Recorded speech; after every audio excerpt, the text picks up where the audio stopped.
don't know about y'all, but I love my mayor.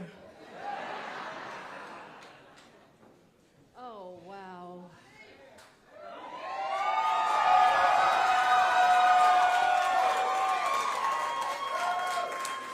Can I take my time? I am just so humbled and so grateful to the citizens of Fulton County who made this possible. Tonight, they delivered a strong and a powerful message. They want a district attorney that believes everyone deserves to be safe and everyone is entitled to some dignity. And it's a message that's pissing folks off, but there is no one above the law in this country, nor is there anyone beneath it. You all, 4 years ago when I came and took this seat, me and that man over there, Chief Meadows of the city of South Fulton, we were really frustrated because we were telling people there was a gang problem.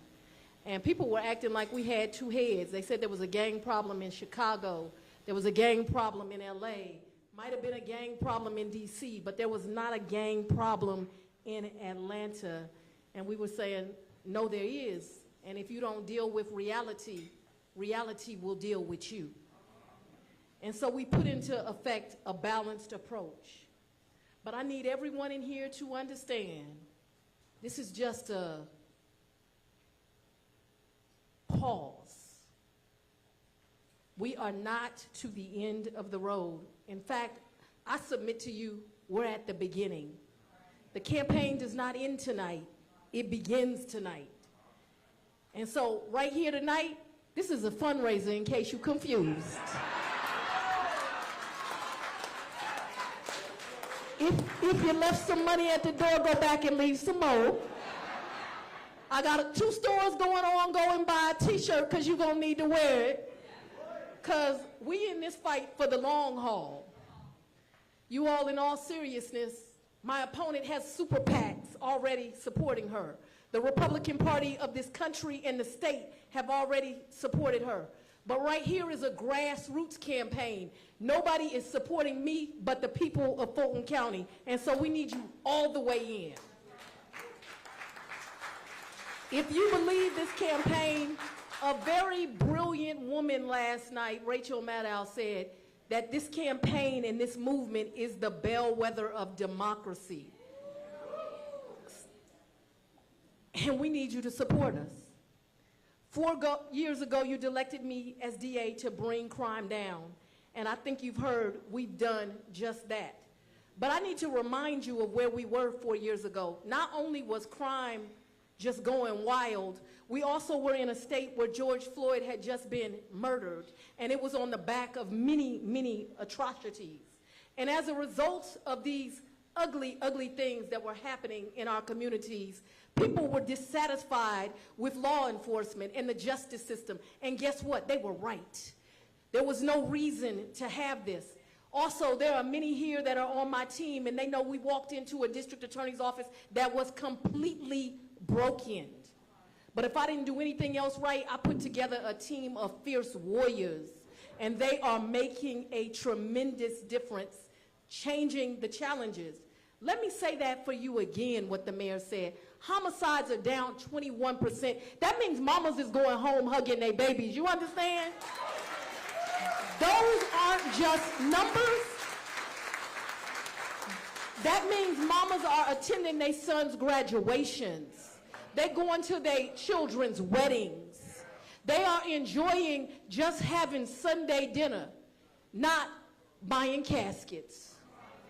I need you to understand that violent crime all over is down 25%.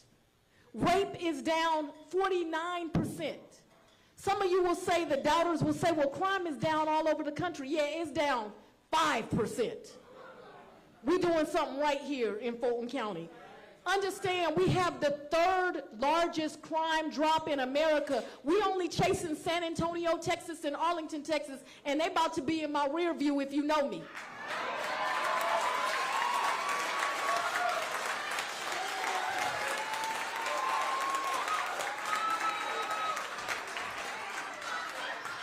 We've done this by unapologetically systematically going after violent criminals and the powerful, no matter how powerful they think they are, while giving first-time offenders a second chance.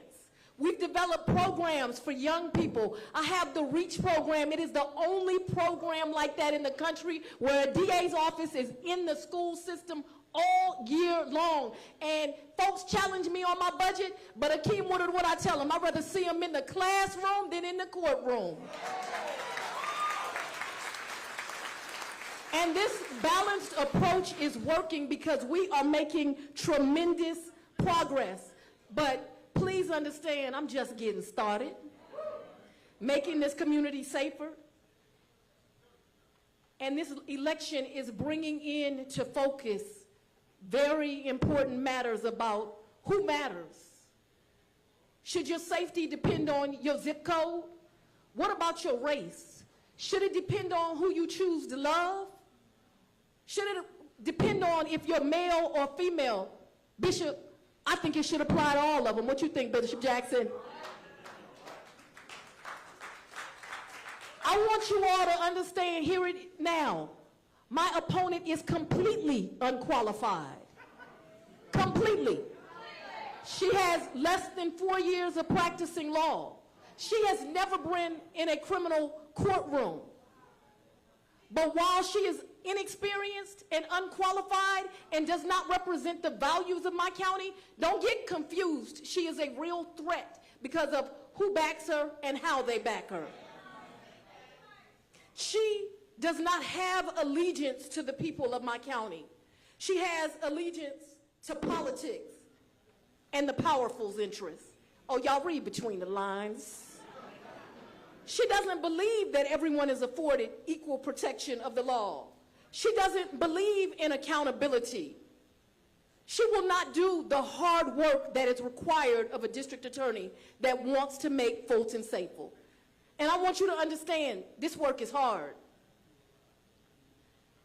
Now, some say that we must choose between safety and justice, but I'm here to tell you they are wrong. What they are really saying, I want y'all to hear me. What they are really saying is that certain people matter less, that certain people's children matter less. I reject that. We cannot accept violence against anyone, including the impoverished, including minorities, including homosexuals, transsexuals, not anyone, and not women.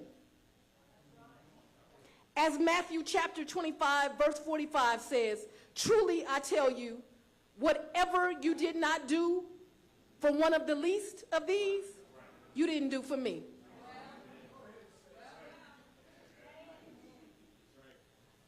But as we have labored in the vineyards of justice, I have been under constant attack. Y'all, they done called me everything but a child of God. I've had to move out of my home where I raised my 2 beautiful daughters. From the bottom of my heart, Chief Meadows, I will never be able to thank you enough for your team of servants that every day, folks don't know, twice a day, you had bomb dogs at my house. They don't know that you constantly kept the police on me. You don't know, they don't know that Chief Shearbaum made sure when I got to that courthouse I was safe. They don't know the team that it took just to make sure I kept breathing. And I owe you and Chief Shearbaum and law enforcement my life.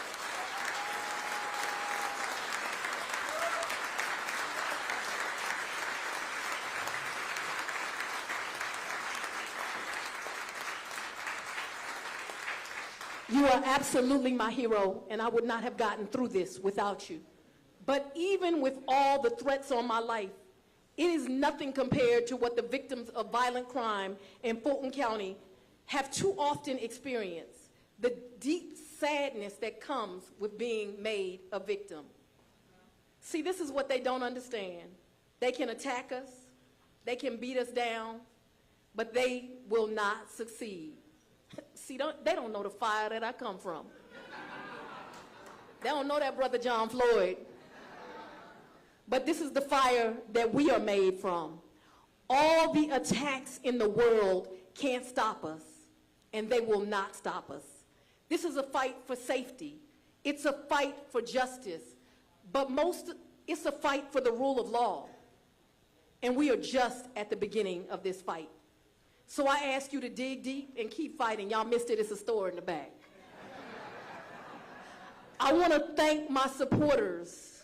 I want to thank my daughters who have gone through things 20-year-olds should not have to go through. I want to thank my father who had to be displaced, who had to literally monitor my house just to make sure his child was okay.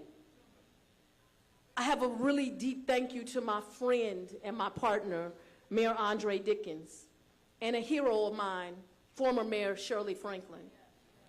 I want to once again thank Chief Darren Shearbaum, who when Dre put him as the chief, instantly said, I'm in this fight with you, and I recognize there's a gang problem.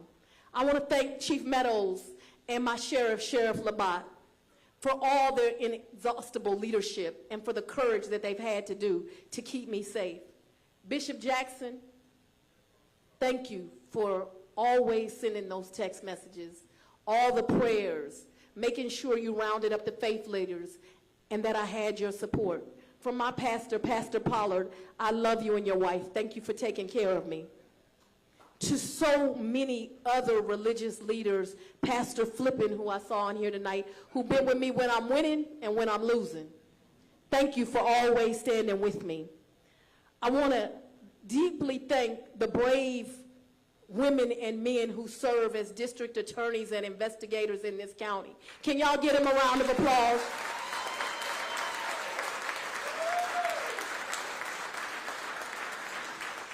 In case y'all don't know, we the best to ever do it. You heard what I said? We the best to ever do it. To my campaign team, Charlie Bailey, Keisha Carter, Jeremy Howard Harris, Chris Hutman. We did that. I think they said 90, that's what I heard. Lastly, thank you to my dad for teaching me that everyone is entitled to dignity and everyone deserves justice.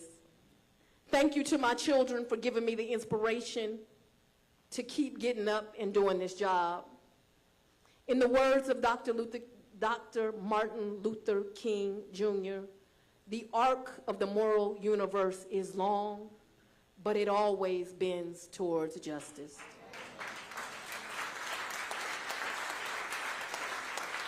So ladies and gentlemen, tonight, every now and then you get to stop and smell the roses.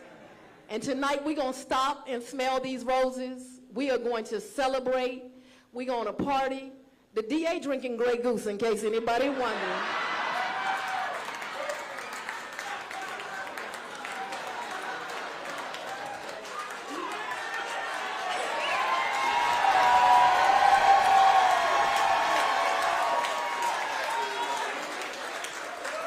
We got a different kind of DA down here in the dirty, dirty South. But tonight we're going to party, we're going to celebrate these victories, we're going to go to that store out there, and we're going to wake up tomorrow and fight harder. Thank you. Let's have a good night.